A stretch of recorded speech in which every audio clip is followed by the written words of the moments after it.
I was arranging flowers in the kitchen when my phone rang. The number was unfamiliar, but something made me answer. A woman's voice, clinical and distant, spoke words that shattered my world into pieces I'd never be able to put back together. "Mr. Morrison, this is Dr. Patel from Toronto General Hospital. I'm calling about your wife, Margaret. I'm very sorry, but she suffered a massive heart attack approximately 40 minutes ago.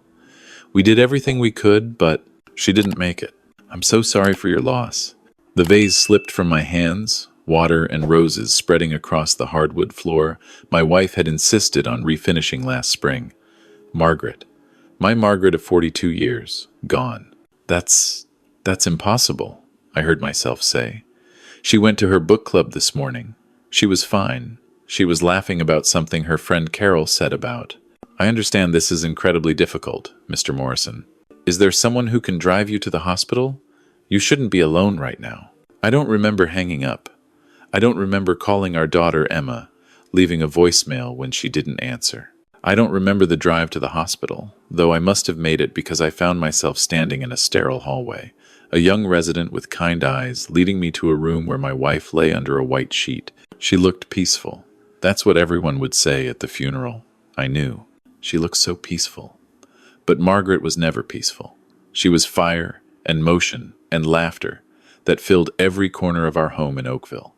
This pale, still thing under fluorescent lights wasn't my wife. It couldn't be.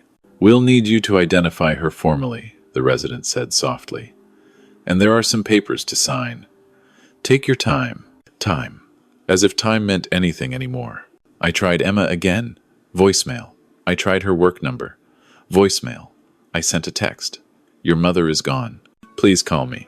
The dots appeared, disappeared, appeared again. Then, what? What happened? I called her immediately. She answered on the first ring, and I could hear music in the background, voices laughing. "Emma, your mother had a heart attack. She's gone, sweetheart. I'm at Toronto General right now."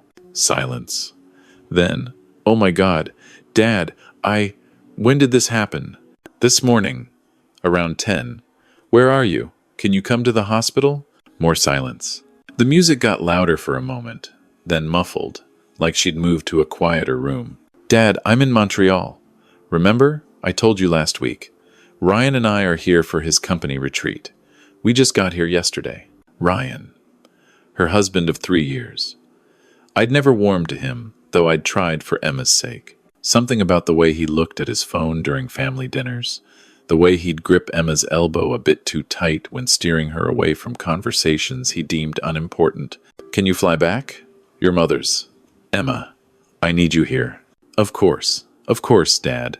Let me talk to Ryan and we'll figure out the first flight. I'll call you back in 20 minutes, okay? I love you." The line went dead. 20 minutes became 2 hours. I sat in the hospital chapel, my phone face up on the pew beside me, willing it to ring. Other families came and went, some crying, some laughing with relief. The chaplain asked if I needed anything. I shook my head.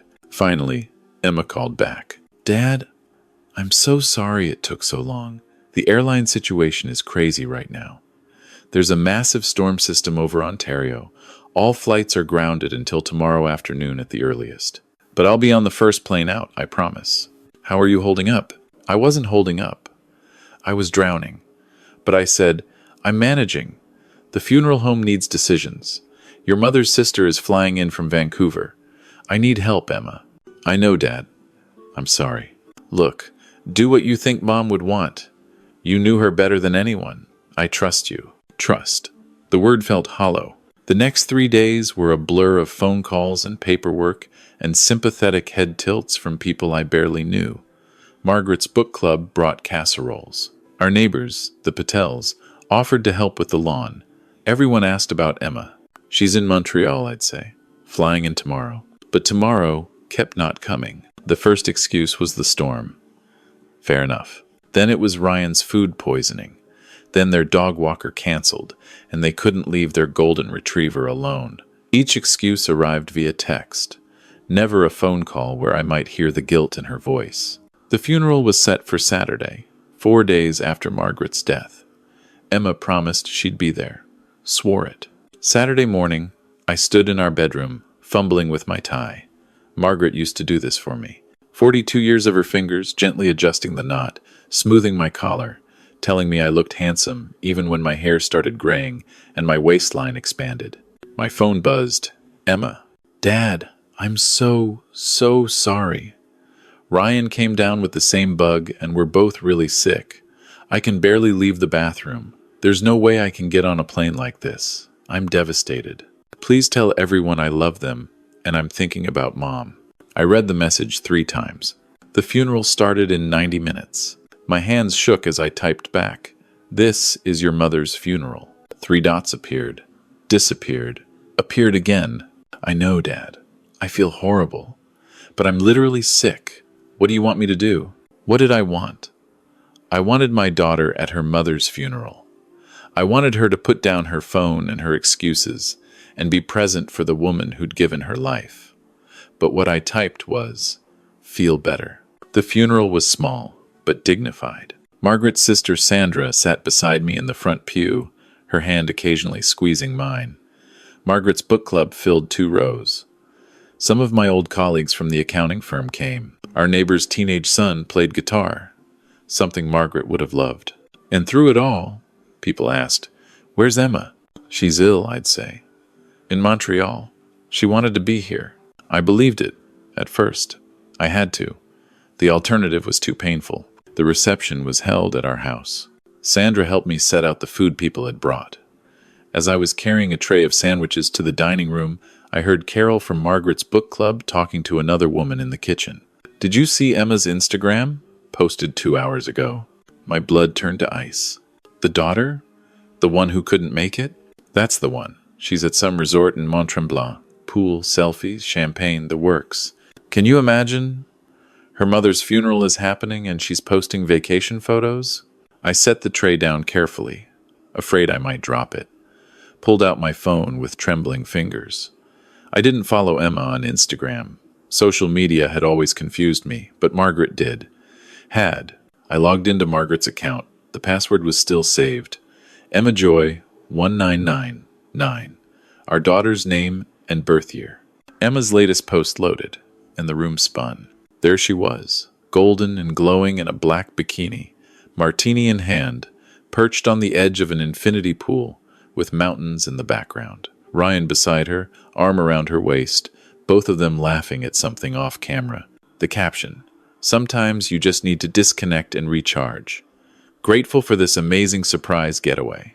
Number, blessed. Number, Mont-Tremblant. Number, living my best life." Posted 45 minutes ago, while I was eulogizing her mother. The comments rolled in. Friends congratulating her on the vacation. Someone asking if this was for her birthday. Emma responding with heart emojis, and Ryan spoils me. Not a single mention of Margaret. Not one word about loss, or grief, or family. I locked my phone and slipped it into my pocket. Pasted on a smile. Accepted condolences. Thanked people for coming.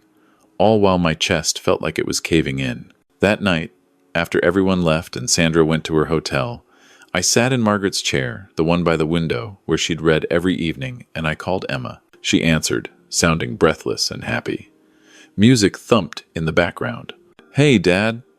How are you? How was everything?" "You tell me," I said quietly. "How was the pool?" Silence. The music continued, someone laughing, glasses clinking. "What?" "Mont-Tremblant, the resort, the champagne. How was it, Emma?" More silence. Then, "Dad, I can explain. You posted photos of yourself in a bikini drinking champagne while I was burying your mother. Dad, you don't understand. Ryan surprised me with this trip before we knew about Mom, and the resort has a strict no-refund policy, and we'd already paid for. Your mother is dead, Emma." "I know that. God, you think I don't know that? But me being miserable at a funeral wasn't going to bring her back. And I am sick. I have a cold. Ryan thought some sun might help, and I hung up." She called back immediately. I didn't answer. She called 7 more times. Each time, I stared at her name on the screen. My baby girl, the child Margaret and I had prayed for, struggled for, loved beyond measure, and I let it ring. Finally, a text. I know you're angry, but you're being unreasonable. I'm grieving too. Just in my own way. I'll call you when you've calmed down. I deleted it. The next week passed in a fog. Sandra stayed a few extra days, but she had to get back to Vancouver, back to her own life. I was alone in the house, surrounded by Margaret's things, her absence screaming from every corner. I couldn't eat, couldn't sleep, spent hours going through photo albums, watching home videos of Emma as a child so bright, so full of joy and promise. Where had I lost her? When had she become this stranger who valued Instagram likes over her own mother? On the 8th day after Margaret's death, I received a call from Jennifer Kim, Margaret's lawyer and longtime friend. Robert, I'm so sorry for your loss. I know this is a difficult time, but we need to schedule a reading of Margaret's will. Are you available this Thursday at 2? Will? Margaret had a will? She updated it about 6 months ago. Didn't she tell you? No. No. Oh, well, yes, she did. And she specified that both you and Emma need to be present for the reading. Is Emma back in Toronto? Emma is in Montreal, I said flatly. She didn't come to the funeral. A long pause. I see. Well, the will specifies she must be present. It's rather important. Do you think you could ask her to come? I almost laughed. I can ask. I texted Emma. Mom's lawyer needs us both for the will reading. Thursday at 2 p.m. Her office is on Bay Street. The response was immediate. Can't make it. Ryan and I are extending our trip. Can she just email me whatever I need to sign? I forwarded the message to Jennifer. She called me back within minutes. Robert, I cannot stress enough how important it is that Emma be present. Margaret was very specific about this. Tell Emma that if she's not there, she forfeits her entire inheritance, and it's substantial. That got her attention. Fine, Emma texted an hour later. I'll be there. Thursday morning, I put on the same suit I'd worn to the funeral, drove into downtown Toronto, found parking near the office tower on Bay Street, rode the elevator to the 14th floor. Emma was already there, sitting in the waiting area, scrolling through her phone. She looked tan, rested, happy. She looked up when I entered. Hey, Dad. Emma, look, about the funeral. Not here. Jennifer's assistant led us into a conference room. Jennifer was already seated, a stack of documents in front of her, her expression neutral, but her eyes, when they met mine, sympathetic. Thank you both for coming, Jennifer began. I know this is difficult. Margaret was a dear friend, and I miss her terribly. But she left very specific instructions, and I intend to honor them. She opened the top folder. Margaret's estate is valued at approximately $2.8 million. This includes the house in Oakville, her investment portfolio, her share of Robert's pension, and a life insurance policy. Normally, in a case like this, everything would go to the surviving spouse, with provisions for the child upon Robert's death. Emma leaned forward slightly, interested now. However, Jennifer continued, Margaret had concerns, and she did something unusual. She slid a USB drive across the table. Before we proceed with the formal reading, Margaret asked that you both watch this video together. My hands shook as I plugged the drive into the laptop Jennifer provided. The screen flickered to life, and there she was. Margaret, my Margaret, sitting in this very conference room, wearing the blue blouse I'd bought her for her birthday last year. Her hair was pulled back. She looked tired but determined. Hello, my darlings, her recorded voice said, and I felt tears spring to my eyes. If you're watching this, it means I'm gone. Robert, my love, I'm so sorry to leave you. 42 years wasn't nearly enough. I couldn't breathe. Emma, sweetheart, I love you more than life itself. You know that. But I also know you, and I know that if I died suddenly, you might not prioritize being there. For me, for your father, Emma's face went pale. So I did something I'm not entirely proud of, Margaret continued. 6 months ago, I was diagnosed with a heart condition. My doctor gave me a few years, maybe more with treatment, but I had a choice to make. I could tell you both and watch you spend those years treating me like I was made of glass, pitying me, rearranging your lives around my impending death. Or I could live fully, normally, and prepare for what came next. My mind reeled. 6 months ago, she'd known. All this time, she'd known, and she'd protected me from it. I chose to live, Margaret said, but I also chose to prepare. And part of that preparation was this test. Emma, I know you love me, but I needed to know you'd be there when it mattered. That you'd put down your phone, your perfect life, your husband who I've never quite trusted, and be present for the people who love you. Emma's hands covered her mouth. Robert doesn't know this, Margaret continued, but I set up a monitoring system, Doctor. Patel at Toronto General has instructions that when I die, and I will, probably from this heart condition, possibly soon he's to call Robert first. And then we wait. We wait to see if Emma comes. If she drops everything and flies home to be with her father in his darkest hour. If she puts family first. The video paused. Margaret's face froze on the screen, eyes locked on the camera. On us. Jennifer spoke. What happens next depends on what actually happened. Robert, I'm sorry you're finding out this way. Margaret made me promise not to tell you. She wanted. Jennifer's voice cracked. She wanted your grief to be genuine. She didn't want Emma to have any reason to doubt that this was real. I couldn't speak, couldn't move. So, Jennifer said quietly, did Emma come to the funeral? No, I whispered. She was in Mont-Tremblant, posting photos from a resort pool. Jennifer nodded slowly, sadly, and pressed play. Margaret's face came back to life. If Emma came, video Margaret said, if she dropped everything and flew home and stood beside you, Robert, then everything goes to both of you as planned. She gets her full inheritance, no conditions. Emma sagged with relief. But if she didn't come, Margaret continued, and her voice hardened. If she made excuses, if she prioritized a vacation or a business trip or anything else over being there for you, then the terms change. Jennifer handed me a document. I scanned it, the words swimming. In the event that Emma Morrison fails to attend my funeral or be present within 72 hours of my death, I read aloud, my voice shaking. The following provisions take effect. The house in Oakville, all investment accounts, and my life insurance policy, totaling approximately $2.8 million, go entirely to my husband, Robert Morrison, with no obligation to leave any portion to Emma upon his death. Emma Morrison will receive a sum of $1,000, with the following note, this is the value you placed on our family. I hope it was worth it. Emma stood up so fast her chair fell backward. You can't do this. She can't do this. It's a legal will, Jennifer said calmly. Witnessed, notarized, ironclad. I helped her write it. Margaret was of sound mind and body. She had every right to leave her estate to whomever she chose. Dad, Emma turned to me, tears streaming down her face. Dad, please, this is insane. You can't let her do this. I was sick. Ryan and I were both sick. And the storm, and you posted photos from a resort pool, I said quietly, while I was eulogizing your mother. It wasn't like that. The post was scheduled earlier.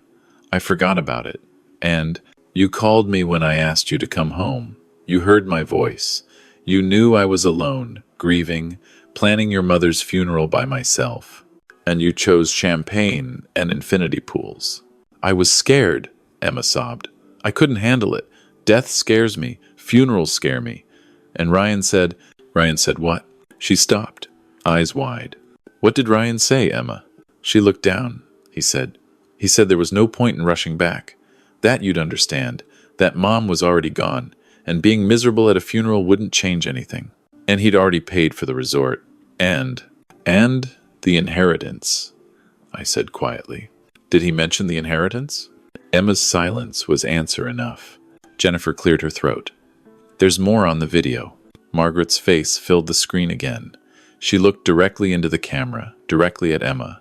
Sweetheart, if you're hearing this part, it means you didn't come. And I want you to understand why I'm doing this. It's not about the money. It never was. It's about priorities.